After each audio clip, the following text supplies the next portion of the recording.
இந்த பொறப்பு தான் நல்ல ருசிச்சு சாப்பிட கிடைச்சது.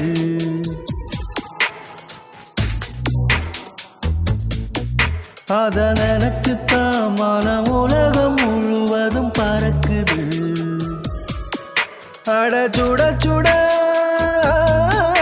அட சுட சுட அந்த மதுர மல்லிப்பூ இட்லியே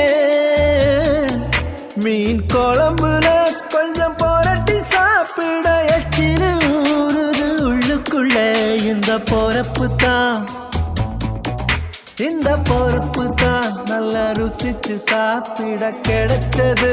இந்த பொறப்பு தான் நல்ல ருசிச்சு சாப்பிட கிடைச்சது. அத நினைச்சு தான்